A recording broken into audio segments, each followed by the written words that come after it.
My name is Davy Knowles, and this is the Blues Podcast.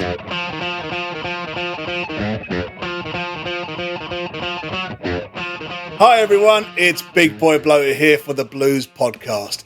And I'm very excited for today's episode because I have with me a musician.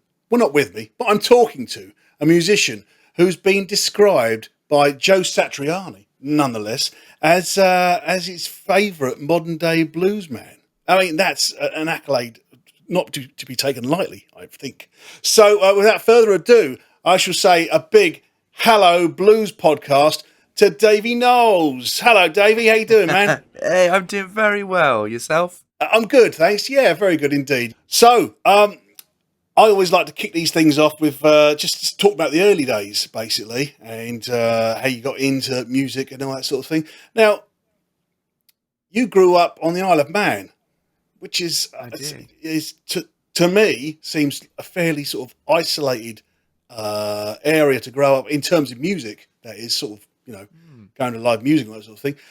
I heard that at about age 11, you were kind of like got into Dire Straits' Sultans of Swing, and that was something that kicked it all off for you. I mean, how does a lad on the Isle of Man who's aged 11? I guess that puts you about 90, end of the 90s somewhere at that age, when all that kind of Britpop's going on, that sort of thing. What was it that drew you to Dire Straits at that time?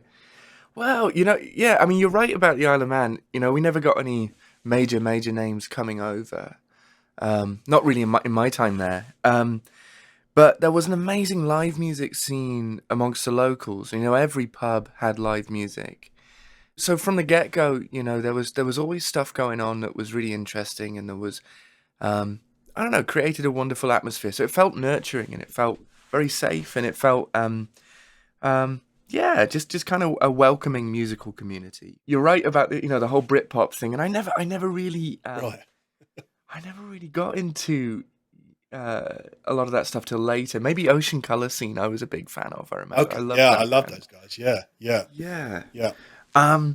But yeah, so my dad, I was coming back from a friend's house. My dad had picked me up, and he put in a cassette tape showing my age of Dire Straits in the car.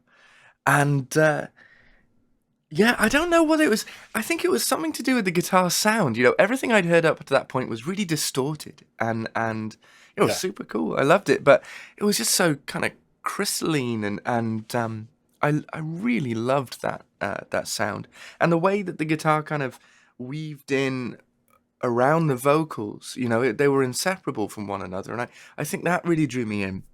That this guitar.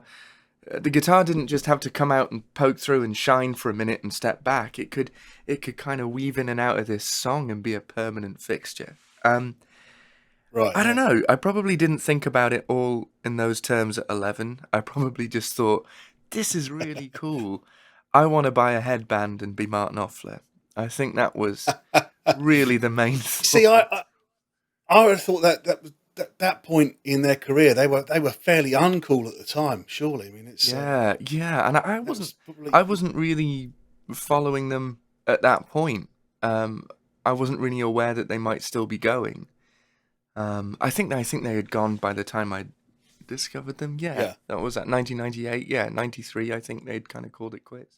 The saxophone kind of smooth Dire Straits wasn't the Dire Straits I got initially turned on to. It was more the pub rock thing. It's a cracking song now. I really like it, and it's great.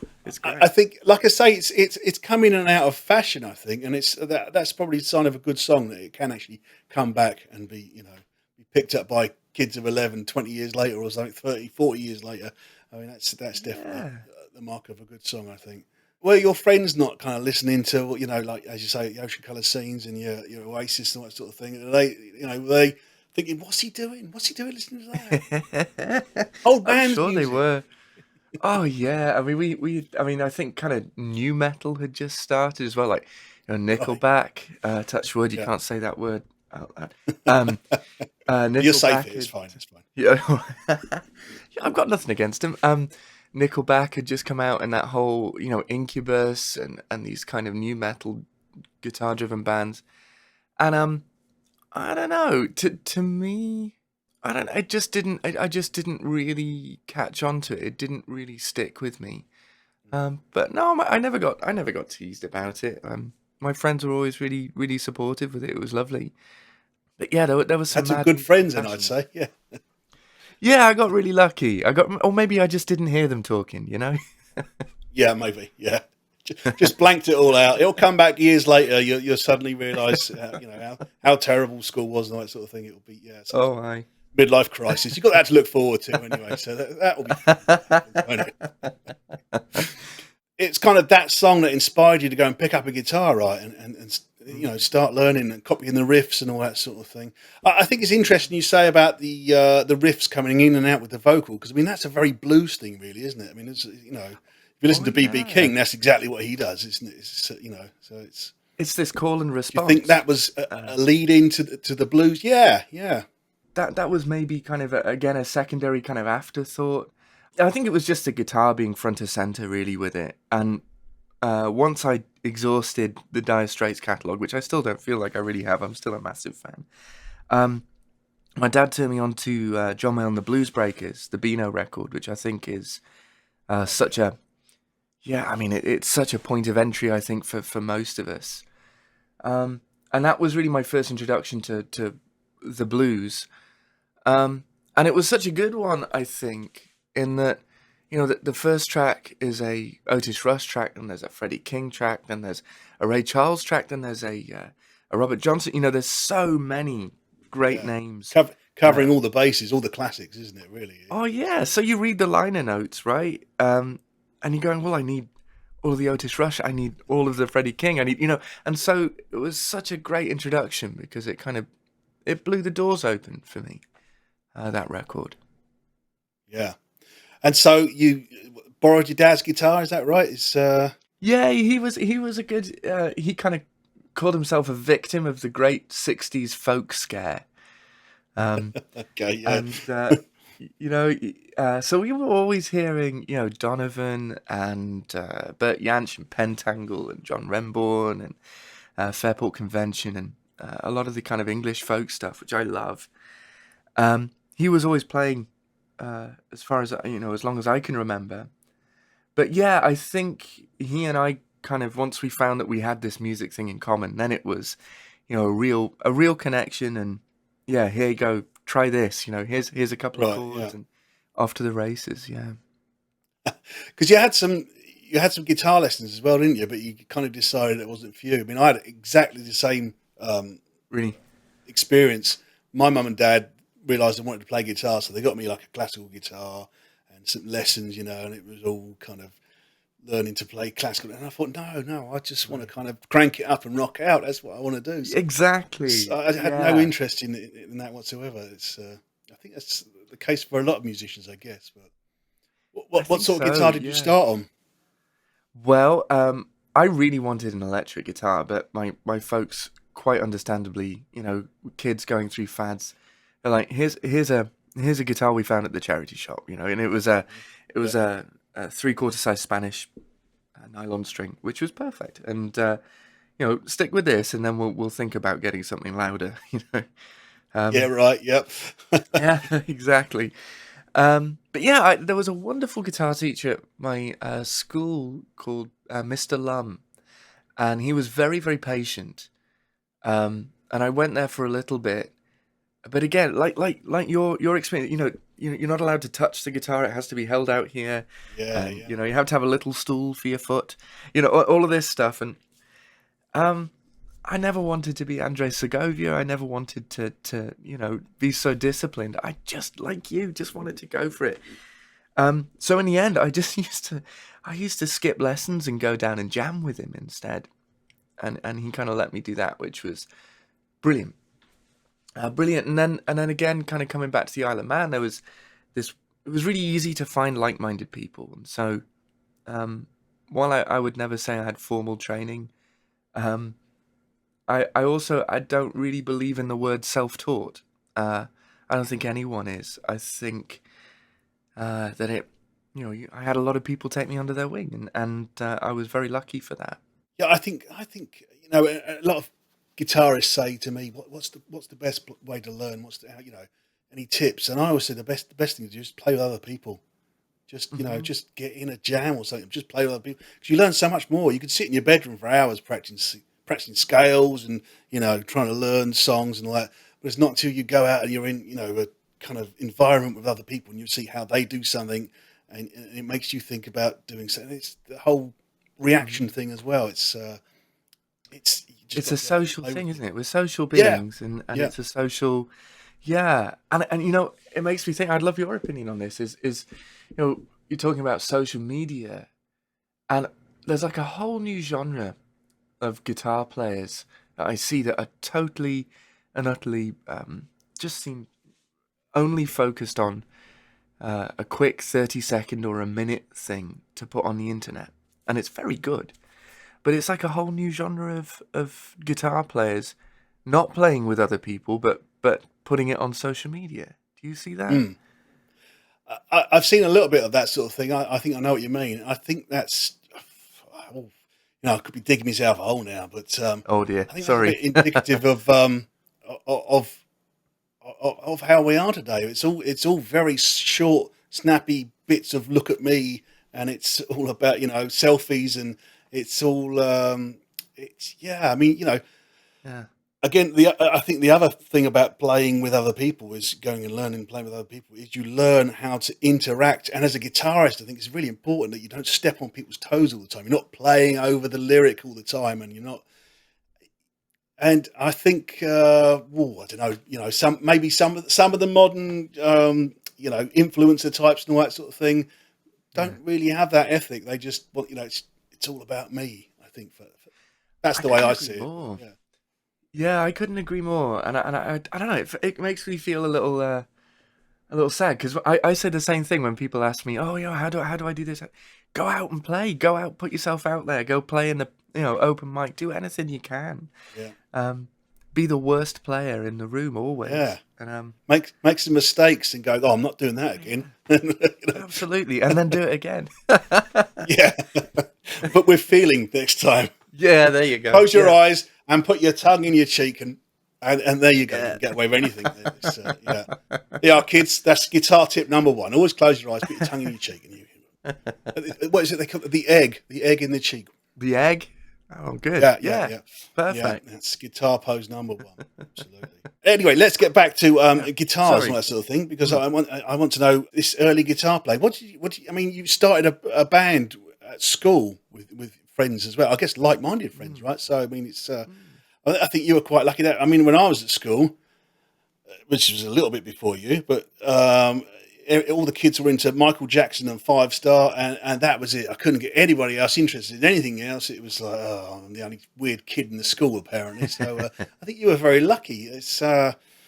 let's talk about the early days a little bit. Yeah, I was really lucky. And I was playing out in pubs, you know, from when I was probably about 13 or 14, which was brilliant. Yeah, And then I realized, yeah, it was just great training ground. It was just brilliant and again safe. Um, but I wanted to do something of my own. I'd always loved players who were writers. I always, the Mark Knopflers of the world, um, the Rory Gallaghers of the world. I think his songwriting is yeah. really underrated.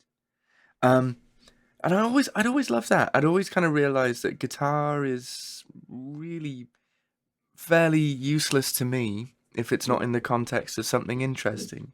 Yeah, I probably around about 15, I realized I wanted to do something of my own, put a band together of people my age rather than, you know, constantly kind of playing with folks older than me. I wanted to have that. And so, yeah, I put together Backdoor Stand with some friends from school. Um, and I don't know really how it came about, other than, it was a small school and everyone knew each other and it just got, like you said, really, really lucky. Really lucky. Were the other guys into that kind of music as well, or was it very much you kind of sort of leading them and pulling them and saying, "Listen to this, listen, we should try this," kind of thing? Um, the bass player was His name was Jamie Armstrong, the original bass player. Yeah, I think he was aware of some of this stuff. But I think probably, and he introduced me to stuff, and it was all. I don't want to say it was just all me, but I think I certainly had a bit more of a drive towards the older bluesy classic rock stuff. Yeah. Yeah. And did the voice come along at the same time as well? Was that something you had to work on? Was it you were interested in doing that, or was it just guitar you were kind of focused on at the time? I only started doing it because no one else wanted to. I hear that so often. Same Oh from me as man, well. I think, yeah, is it? yeah, Yeah, I still feel like I'm working on it all the time. It's definitely the thing that has been the least natural for me. I find it intimidating. If someone doesn't like your guitar playing, you can blame it on the amp. Oh, it was yeah. terrible sound that night. What have you. If someone doesn't like your voice, it's like saying, well, you're rubbish. You're terrible. It's a very much more personal thing. And I think if someone I, doesn't I like your voice, it's almost like them saying that you're ugly or something, isn't it? Yeah, It's absolutely. Yeah, it's a horrible thing to hear. yeah. It's tough to hear. Um, so yeah, I've always struggled with the voice thing. I think you sound great. So you should Thank just you. plow on and carry on and doing what you're doing. It sounds excellent to me. But Cheers, mate. Thank it's I think it's very hard to hear yourself as well, isn't it? Because like you say, you're playing guitar, you've got a barrier. It's a separate thing. It's a separate entity, and that's fine. You can make it sound different tones. Your voice is your voice, and the way it sounds in your head as well is it's very instant, isn't it? And you. Yeah, absolutely. Well said. Yeah.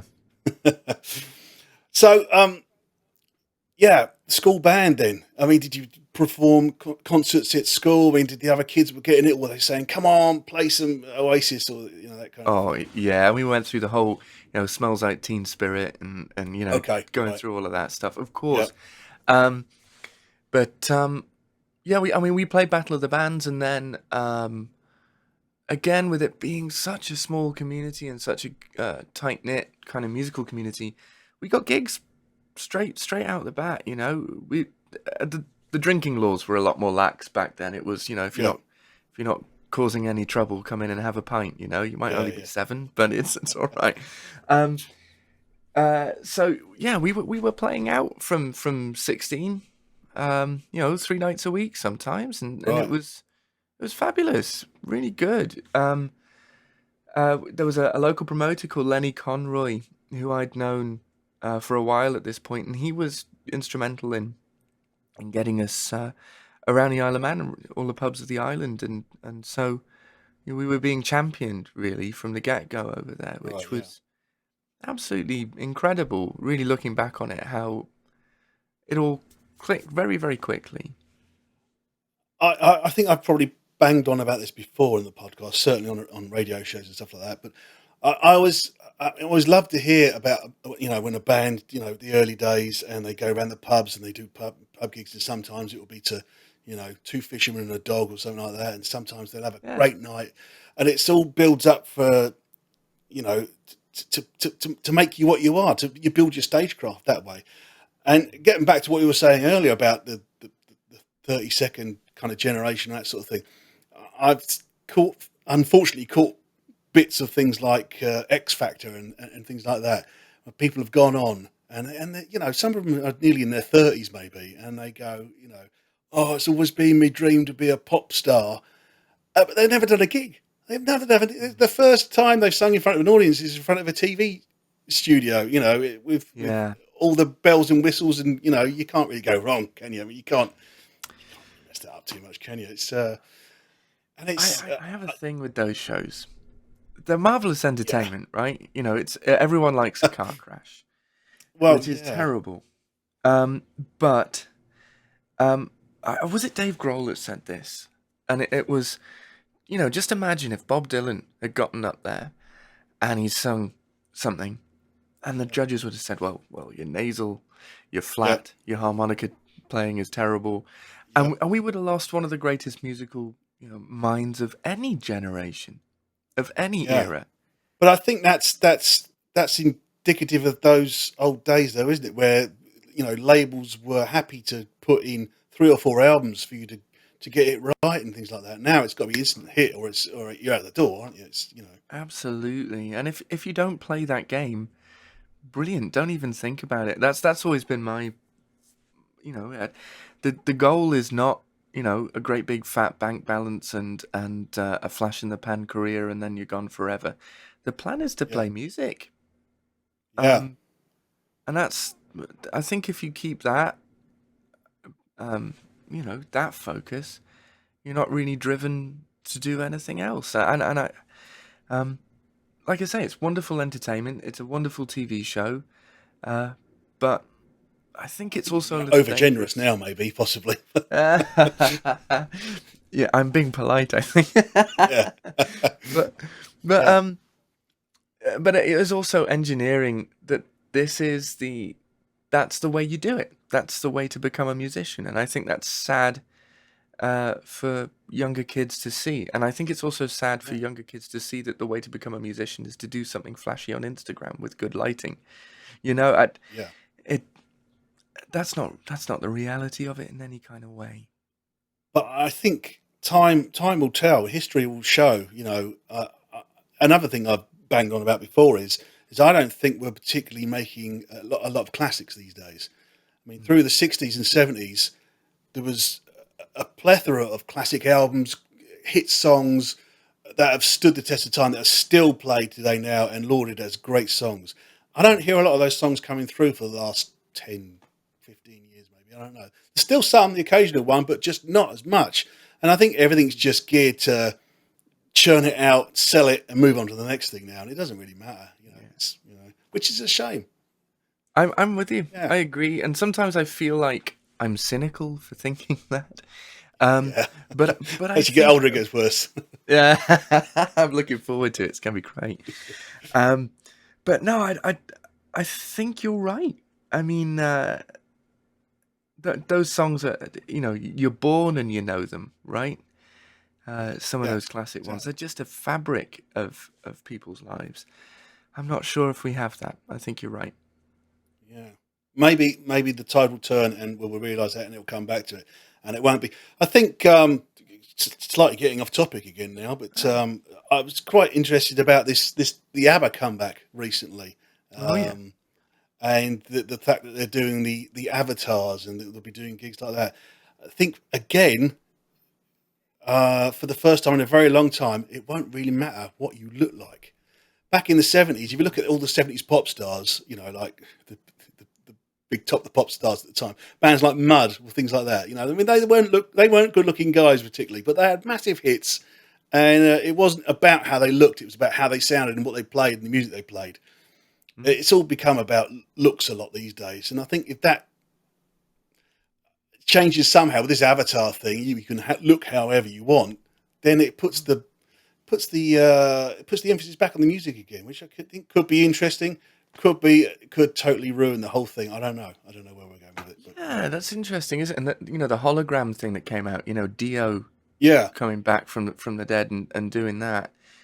Um, I think maybe the other side of that is trying to think kind of objectively a little bit is are all of these kids, playing, going over it, a million times to get something impressive from Instagram. Is that making better musicians? Is that making more disciplined musicians? Um, I don't know. I don't know. I don't know. You and I have, I think, a very similar mindset and go out playing. And I wonder if if just the kind of the time spent, doing all of this is actually creating better musicians. I don't yeah, yeah. I know. I've got a bad Disagree. feeling about it, to be honest. Yeah, So sure, that's sure. it's the cynicism coming out there, but I think go back to Bob Dylan. Yeah, all right. Yeah, His harmonica playing might have been great, and he's definitely he's got a very distinctive voice and all that. But that's what made it. yeah, It's those warts and all things that kind of made it, yeah, and then he's fantastic songwriter on top of that.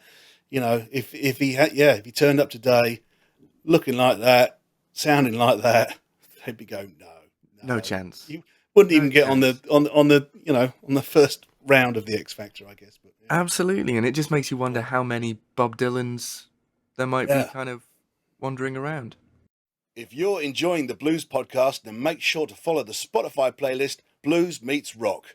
Not only is it filled with great contemporary blues artists, it also features all the guests we've had here on the Blues podcast. So head over to Spotify and follow Blues Meets Rock to take a listen. Let's get back to talking about you a little bit. Yeah. You live in Chicago these days. Now, how does a fella from the Isle of Man who plays kind of blues predominantly, I suppose, is it the blues thing that drew you to Chicago, or was it something more exotic? I think it's a typical musician story, really. We used to spend a lot of time here in the early days of touring because it was a great central location. You know, you could jump off to so many different places from here really easily. We started touring because we did South by Southwest in Austin. We got signed to a US label, and they were basically sick of flying us transatlantic all the time for tours, which is totally understandable. And we were, footing that bill eventually, as you well know, with these things. So I we got the offer. Basically, we've got a place for you to stay in Los Angeles if you'd like it, which was a cushy situation. Again, I got really lucky. So it was either, at 19, do you want to go live with your folks or do you want to move to Los Angeles? It's done. See you later. Out the Yeah. door. Difficult decision there. But we ended up spending a lot of time here, and I like it here a little better. It suits me a little more, a little less insincere, a little less cutthroat. Yeah. And I actually met my now wife here in Chicago. She's Chicago born. That's the typical musician story part of it. Right. And Yeah. so the decision to move here was a very, very easy one, a non-decision. Yeah. And you're loving it now, eh? How long have you been in Chicago? Over a decade now, I think. Right. 11, 12 years, yeah. So you Long must time. must almost be learning the language by now, then. No, it evades me. It's totally and utterly indecipherable, I think. I was gonna. Speaking of touring, and you saying about the label bringing you over all the time, flying you over. Do you find it kind of odd that you spend more time in the US playing than in the UK, in your sort of homeland, the motherland, as it were? Yeah, it is really strange how it's worked out. Um, there's, there are more American musicians doing stuff back home than I ever did, which is a shame. I'd like to sort that out, really. Tour in America, though. I mean, I've done a little bit of tour in America, and it's I found it really hard work because it's such a big country. It's just so huge. You can in the UK you can go from city to city. Play one city one night, one city the next. In the US, it's like constant driving and all that. Does that not get you down a little bit? Oh yeah, yeah. You get used to it. I mean, I think everything is, is a matter of that. And I think also, find yourself a good booking agent, or plan your tours, um, as carefully as you can, rather than kind of a pin the tail on the donkey kind of situation.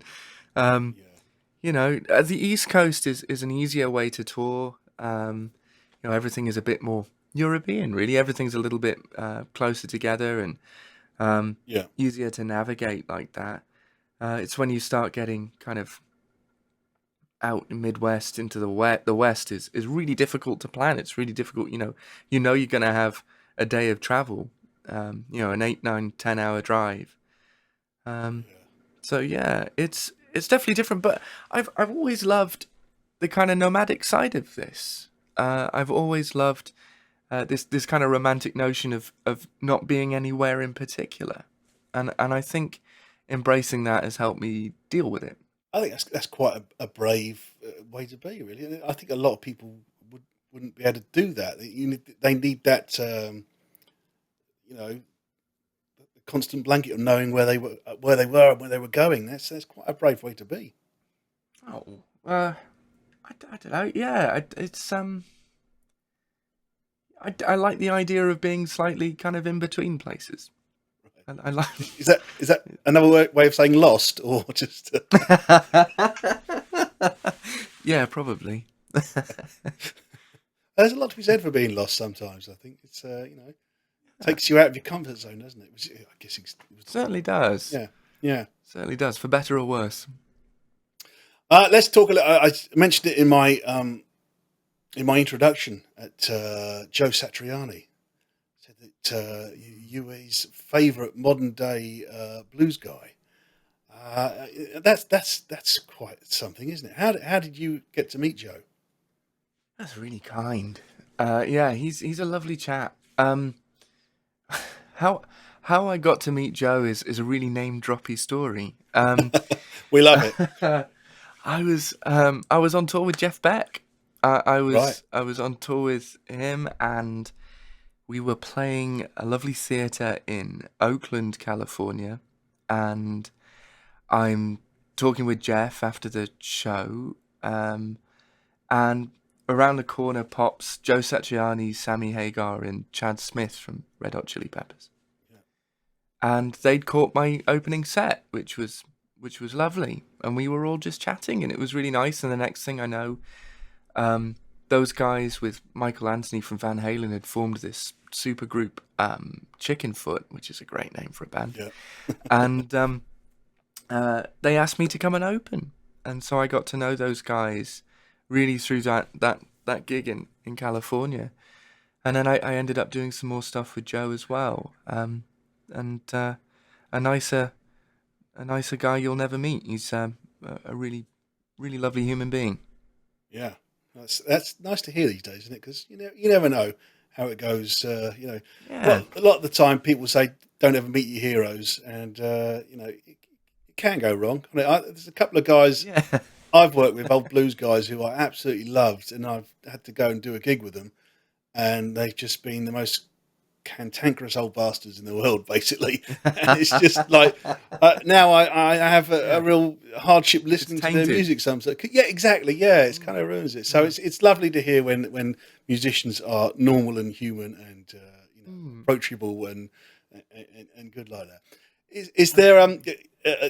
while we're talking? Come on, who's the worst one you've ever met? Then who's Oh, the I'm not going worst? to name names. I'm not going to name We names. love I to can't dish do the that. dirt. People love it. There's been a Okay, well, couple where you go, hmm. don't name names then. Just give us the worst story.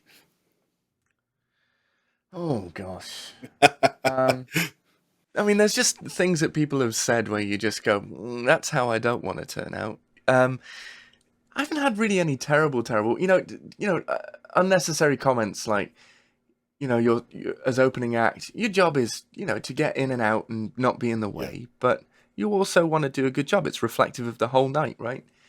And there was one particular opening slot. I was on tour with them, and they'd set us to set up 5 minutes before doors and sound check. I'm thinking, well, yeah, we're not going to get the drums up in that time.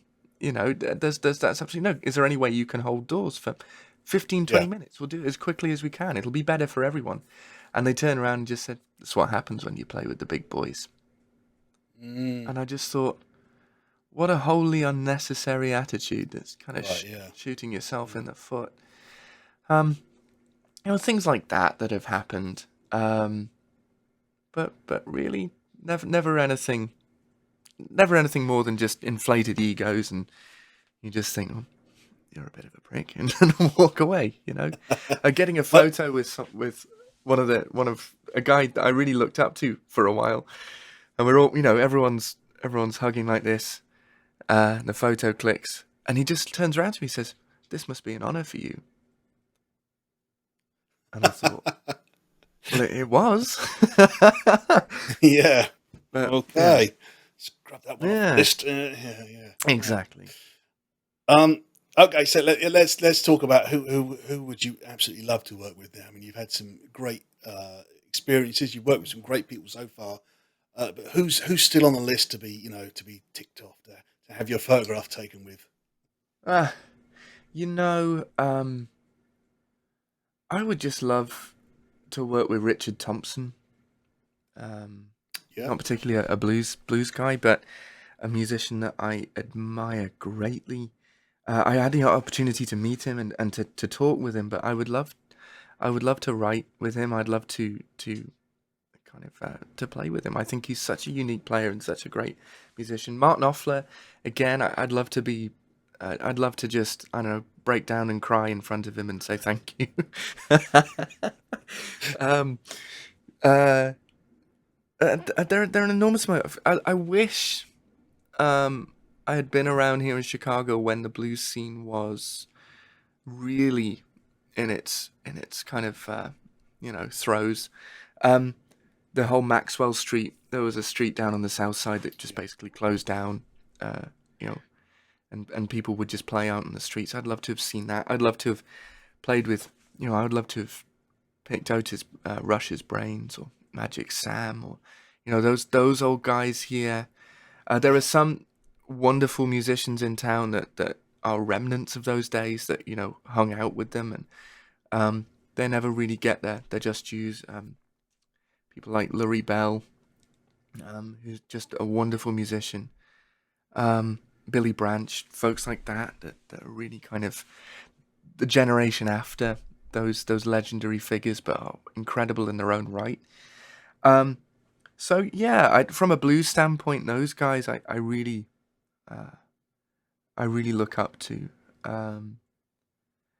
But yeah, I mean, I think probably for me, Richard Thompson just is such a wonderful all rounder. I'd love to spend more time with him. Well, I'll speak to my people, see what we can do, and Yeah, thank you. Have my sharks speak to your sharks. And... yeah, I know no one. Me neither. Let's talk about songwriting a little bit, because you just mentioned that. And what's your process for writing songs? Do you find it easy, or is it something you have to plan to do and sit down and suffer over kind of thing, or is it just a very I wrote a song this morning, it's bloody great? I